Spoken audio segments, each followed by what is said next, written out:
paulit-ulit kong sinasabi, actually tinatakot ko talaga sila na bring back the glory of a nursing class on my perspective kasi sobrang na-trauma ako for the nursing classes. Every time nakakakuha ako ng nursing class, first year man ito or second year, napapangunan ako ng takot because of my experiences of previous nursing classes ko. But because of them, the RR 22 and 25, na-redeem nila kasi akala ko yung isa magpapasaway dito, yung isa magiging okay. But para sa akin hindi. Sabay silang nalampasan yung expectations ko. And I'm very happy. I'm very happy with the output. I'm very happy with the experience, with the journey. Kasi ito yung isa sa mga memorable experience ko with the immersion.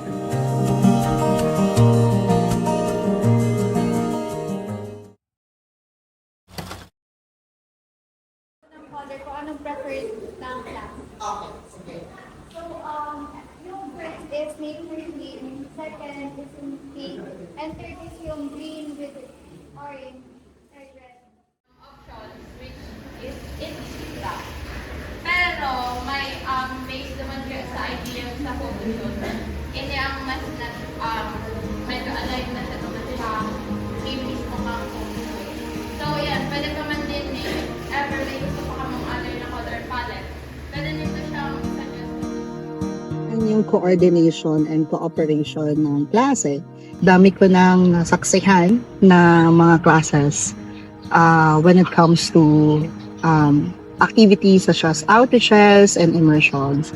And most of them nag-fail because of naglalak nga sila doon sa coordination part at the same time cooperation part doon sa team.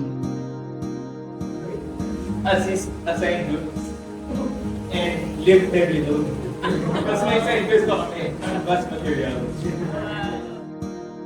So mahalaga yung cooperation kasi pag hindi nakakapag-cooperate yung mga estudyante, may hirapan din yung mga leaders to facilitate everything in the activities and for the classes.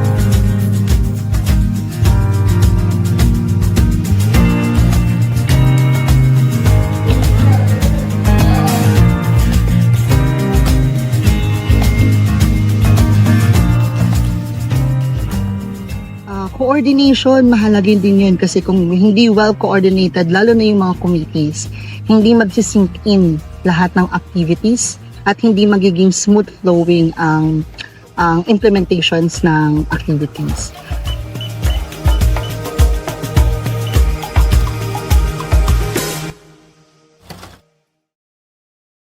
Questions? Okay. Now, sa pagtaas ng gamit, kung isa-isa lang po ha, RR22, sino ang representative sa loob?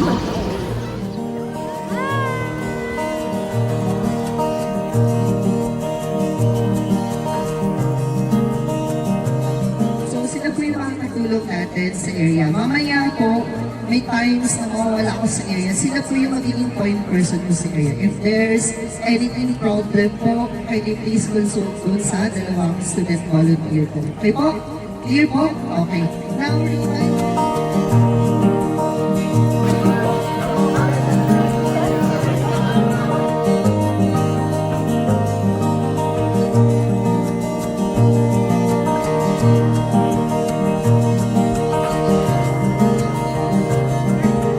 So, ang immersion po na ito, ang makihimanwa ay importante para matutunan namin kung paano makisama, hindi lang yung kung ano yung nasa loob ng classroom namin. At through this event, we can be able to learn the value of leadership and service for God and man.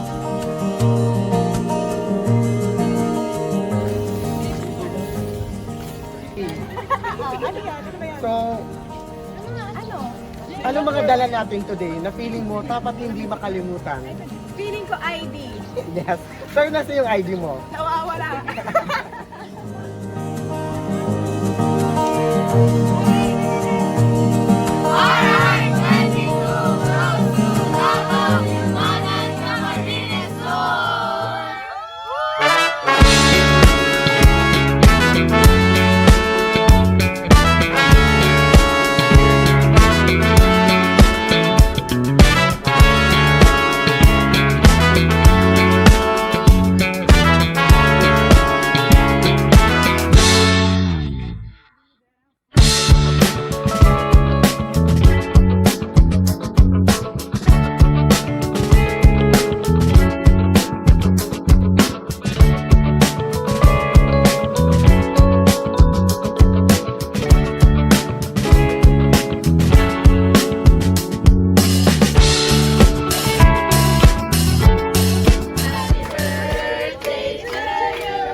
Limang pair na may Android. Limang pair, naka-pair na. Zone 1 is R22 and yung Zone 2 is R25, right? Aware na ba kayo doon sa app? Yung na-access na ba yung site? Yung app, may access na ba kayo kahit before?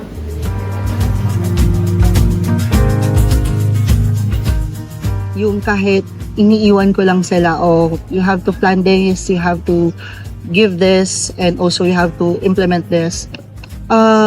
Andun yung cooperation, andun yung coordination sa kanila.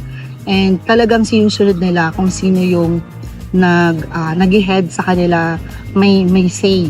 At the same time, pinapakinggan nila. Hindi lang sila yung sunod na sunod, but they listen properly kung merong mga hindi sila pinagsasang-ayunan na pag-uusapan nila sa klase.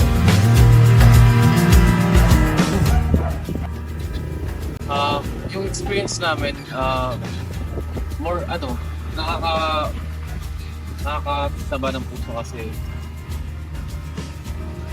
overall, masaya naman yung experience namin sa profiling sense na iba't ibang families yung na-interview namin and na-expose kami sa community and yun na, for its purpose para magkaroon ng engagement sa community and also na din para makatulong sa kanila and nakakaganang puso na sila like welcome sila sa amin kahit galing kami sa mga different places even though na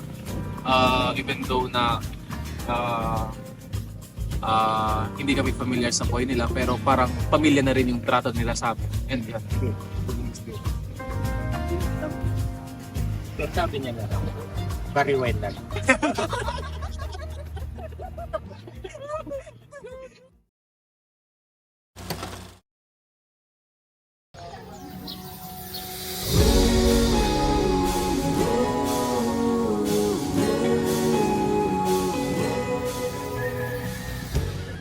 Immersion Day 2, good morning!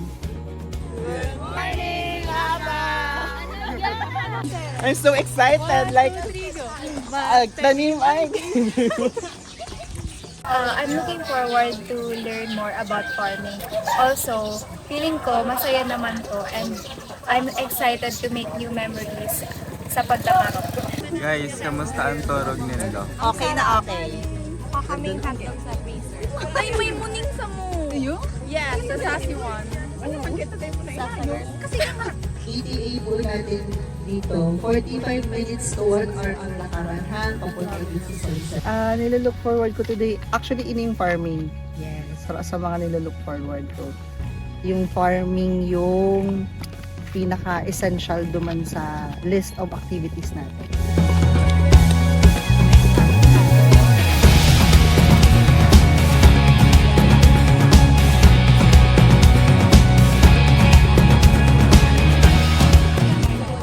So, hello guys! For today's video, it's our second day here in Labao, Libmanan, Camarines Sur. So, I'm with my friend and totoong chismis. Buhay pa si Michael Jackson. Yung experience sa pagtatarong, sobrang naging unforgettable siya. Kasi una, lumakad kami ng 1 hour. So, unforgettable siya talaga. Tapos, halos lahat sa amin, first time yon na experience. Tapos, mas na-appreciate namin yung mga nagtatarong kasi sobrang hirap at sobrang challenging na ginagawa nila.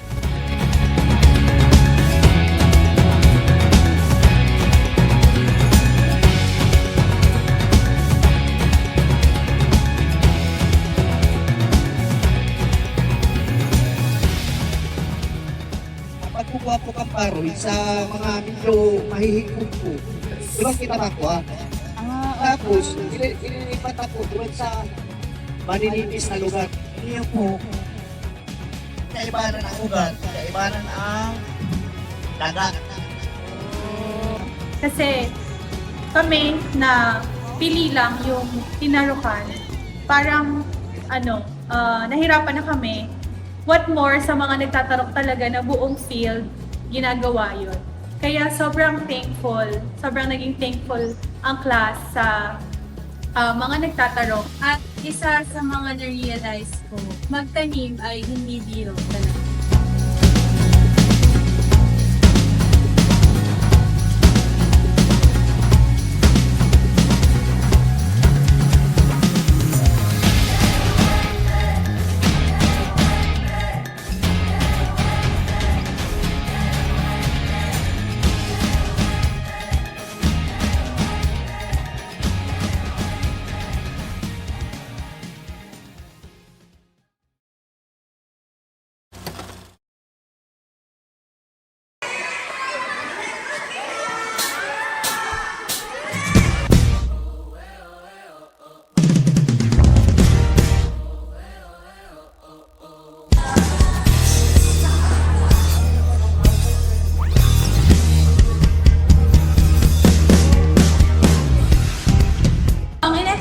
Sa foodcom ngayon, mas maluluto nila ng maayos at ng mas masarap. Kasi unlike before, part ako ng foodcom, hindi kami nagkaroon ng ganun ka-clear na communication and hindi rin kami nakakanvas ng maayos. Ngayon, nakita ko na clear yung communication ng foodcom and nakapag-canvas sila ng maayos. Naging maayos talaga yung foodcom kasi walang nasayang. Tapos na-execute talaga nila ng maayos yung pag-prepare sa food. Kaya naubos yung food and nagustuhan ng lahat.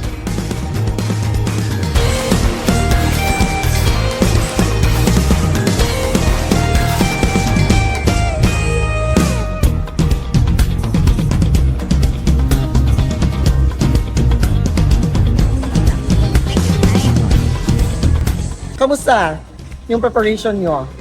sa Progcom. Yes. So currently, may mga bata. And kanina doon, nag-aalok kami ng participants. Yeah. And ano pa? I think settled naman na yung program and ready to start the event. I think with Jerome sa Progcom, super flawless yan. Oh my gosh. Yun na. Sabi ko. Thank you so much. That is only for today.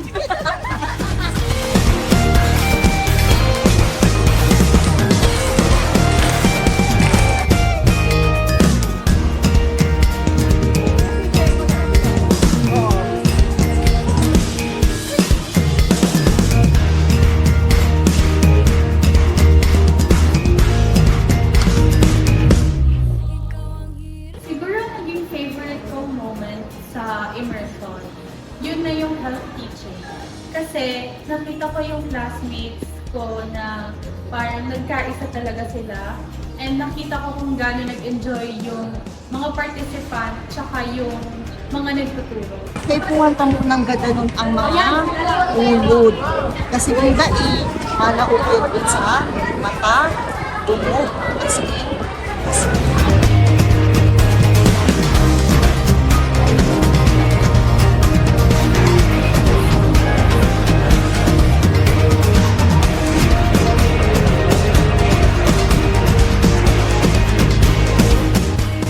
I think yung objectives ng NSTP naman is to raise consciousness, no, when it comes to our society. At the same time, camaraderie, no, yung connection natin sa community. Kung wala yung ganitong mga activities, if we don't go on doon sa peripheries, hindi tayo makapag-build ng connections. At the same time, friendship with it. Ate ka!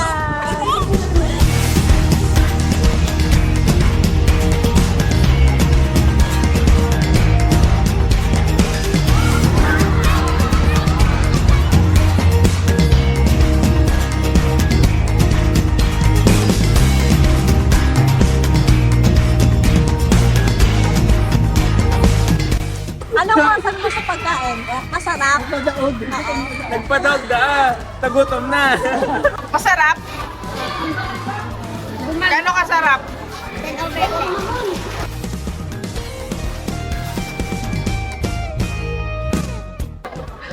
Na ano kasi ako, kasi yung sa food natin, Nag-video ka? Nag-video ka? magpapakis, no camera.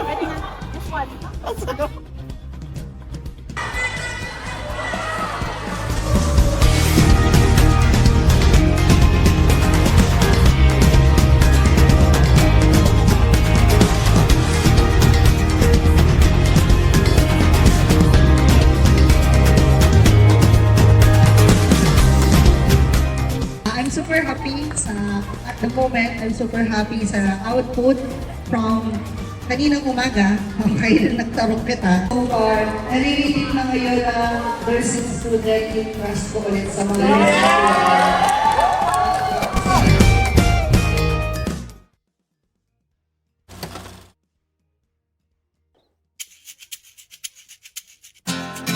Yung naging purpose ng social snacks, not just for us to have fun and for entertainment, also it gave us the chance to have deeper relationship with RR25.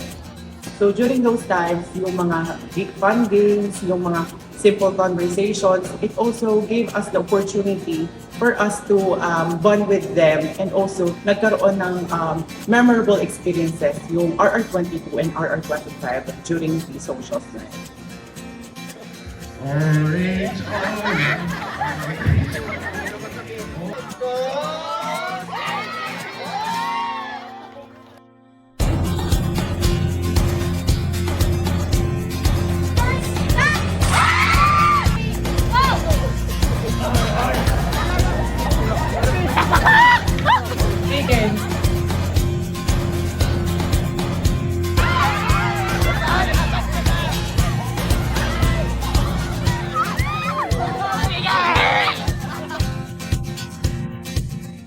During our planning and preparation, napag-isipan namin na magkaroon ng out of the box or something na with a twist na mangyayari sa social snack. And one of those things is yung tribute nga kay Sir Jong.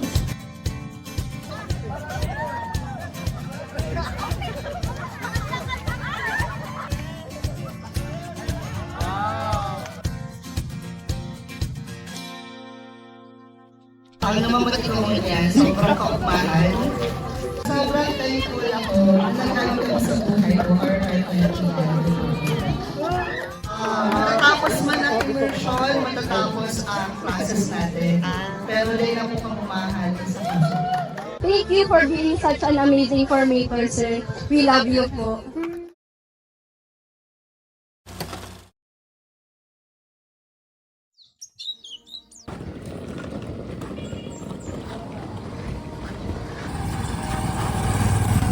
Paano po nito nakahiling na makakatabang ining immersion ining gini bumiigdi sa pag-unlad kang komunidad igdi po sa Barangay Labaw po? Sa iling ko, ano na lang, sa pakikihalubilo, madako lang bagay itong nakaibami ka mo iti, mga inspirasyon. Aram mo sa totoo lang, pag barit kami pa lang na may ma-immersion nagbiday, na kami nag-itok-itok pa sa mga harong-harong. Nagduruman talaga sa barangay, mahagad man itong duwa, mahagad man itong tulo, iyo, nagduruman talaga sinda. Kaya nakakaugma. Cat series ng Labaw Pamsur. Labaw Libman. Anong masasabi nindo na mahalin na kayo? Na mahalin na kayo? Sad. Actually, medyo nag-enjoy na kami doon. First time ni Gail magkatugang. First time. Oo. First time nila magkatugang na. Mas may utang pa. Siguro yung mga nagustuhan ko sa Labaw, yung environment tsaka yung people na nandun.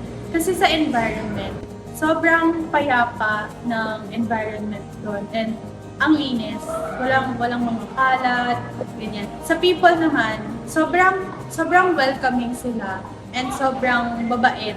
Mapa-host family or mapa-barangay workers. Ang babait talaga nila. Tapos sa environment, parang yun yung place na gugustuhin mong puntahan para huminga-hinga. Siguro yun din yung purpose ng immersion. Para maka-experience ng bago, makasalamuha yung mga tao sa Labaw at yung classmates, at higit sa lahat matuto ng iba't ibang values. Yung values na may malasakit sa kapwa, yung pagiging mabuti, at marespeto. Mahal ko ang kuta. Siyempre, iba-iba siya. No? Pero kung nadagdagan si akin, tali si akin. So, na makatapos ka, makadagas ni Buwan sa indong, abot ninggan sa indong ninimiti makatapos ka. Ano ba, malay makasarabada kita sa naga? Wow, si Doktora, o na si Mart. Do you think that the immersion was a success? And why? Yes, of course, successful. Successful kasi nakapag-immerse sila ng maayos sa mga host families. Yun naman talaga yung isa sa mga layunin namin na makapag-immerse sila sa mga host families. At the same time, successful kasi naging happy sila. Yun naman talaga yung isa sa mga kailangan, no? At the same time, nag-immerse sila, at the same time, nag-enjoy sila. So, sa tingin ko naman, nag-enjoy sila, no? At the same time, yung experiences nila during the processing session is yung sinasabi kong hitik, siksik, at umaapak. So, kung meron silang experience na ganun, I think the immersion is successful. Nanay, sige, salamat naman sa inyo ko. Salamat. At po ikaw yung nanay. Ayaw po. Maski ko rin sumusunod, may guide sa akin. Ayaw po. Opo, salamat. Nabalabang. Ingat po. Ayaw po. Kamu man niya, gabos. God bless you. Thank you, nanay. Thank you, nanay. Salamat.